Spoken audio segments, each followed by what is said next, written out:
Hello everybody, it's Tortoise Investing coming at you today with my watch list, and I've got some price targets that I am looking at with everything on the watch list.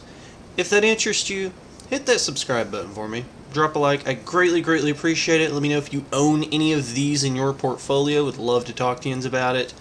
None of this financial advice, always your own research for investing. So, here we go. Here's the watch list. Accenture, Adobe, Amazon.com, AutoZone, Google, Intuit, MasterCard, Moody's, MSCI, S&P Global, Ulta Beauty, and Visa.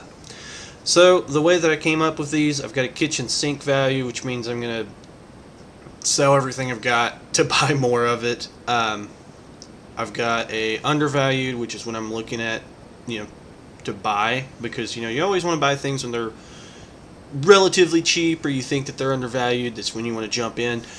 Intrinsic value is what I feel that it's about worth, and overvalued is I'm going to wait for it to drop. Again, don't go off these. These is just my personal price targets. Always do your own due diligence and stuff when investing or buying anything. So let's go ahead and take a quick peek. This is the watch list. This is my price targets for everything. I got the current price. I got the kitchen sink price for 5 of the holdings. I don't want to have a kitchen sink price for everything. These are the 5 that I mostly want to own. Undervalued, price range, the intrinsic, and overvalued as I stated. So as you'll notice, a lot of these are pretty much around intrinsic value, or they're flirting with the undervalue area. The biggest ones right now that are definitely on my radar, Accenture is right there. I'm really looking at it. Adobe is another one that I really like at current prices. If this thing drops anymore, I would love that. MasterCard, I absolutely love this company. And Visa. Visa's another one. If it pulls back anymore, I'm going to be staring at it a little bit more in Ulta Beauty. The rest of these, I'm kind of waiting, playing a little bit of a waiting game. I think Intuit, my opinion, is pretty high right now. Even though it's on a bit of a pullback, I still think it's pretty pricey.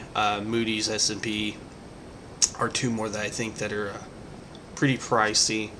But again, this is the watch list. I feel like these are all winners is my thing. Like, I'm trying to invest in winning companies. The only thing I own right now is Salesforce. I recently sold off everything, and I'm starting from zero. So you're going to get to watch me build from the ground up with this new portfolio. Now, you might be looking at this and just be like, well, that's just a bunch of numbers. He didn't put no think-thonk into this. I put some think-thonk into it. So, what I did is I used Oak Haltram Insights here. The free cash flow yield, 2.56% adjusted free cash flow yield.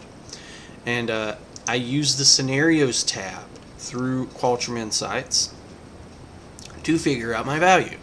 So, revenue growth, I want to look what the annual revenue growth is. I had to quick Google away, and then simply Walnut Street gives me 11.6. So what I did is not 11.6. Yeah, 11.6.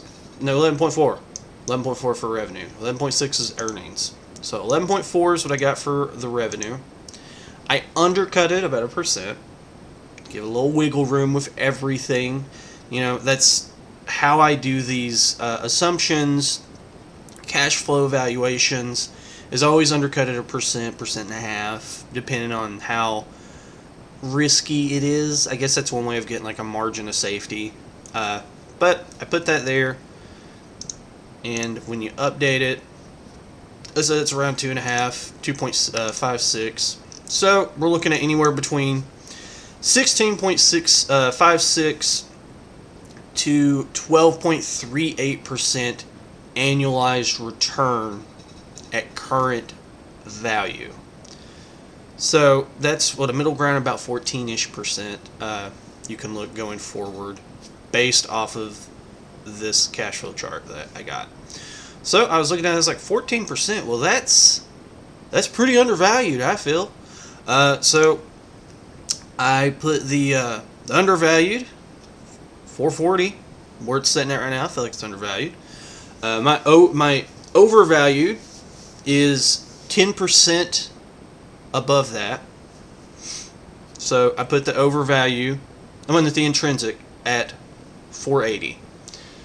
And then I was like, you know what? Let's see here. If it ran up 20% from its intrinsic value, I feel like that would be overpriced. I wouldn't want to pay a 20% premium for something, more than likely. So my overvalued price is 20% more than what I feel the intrinsic value is worth. Doesn't mean I'm selling here. It doesn't mean I'm selling here. It's just, hey, if we were buying at the intrinsic price, we're going to hold off a little bit. See if there's a pullback. If there's a big dip. If it drops down to undervalued, it's when we're going to start buying again. And then hopefully we get the Kenshin Sync value, especially if Amazon and Google. Come on now. Come on. But that was my thought process behind it.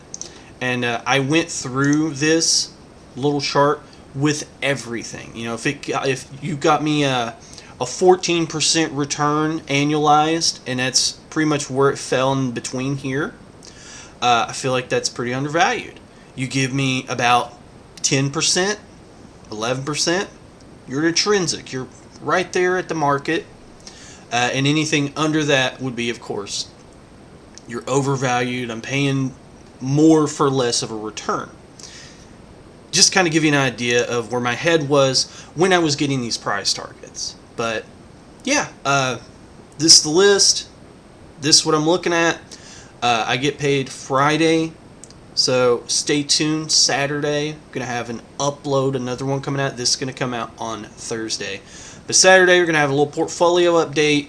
Definitely going to be doing some new buys on Friday morning, and I will post that in the community tab. So stay tuned for that. Hope you enjoyed this. Make sure to hit that like and subscribe button for more. I greatly appreciate it. And until next time, take care. See you.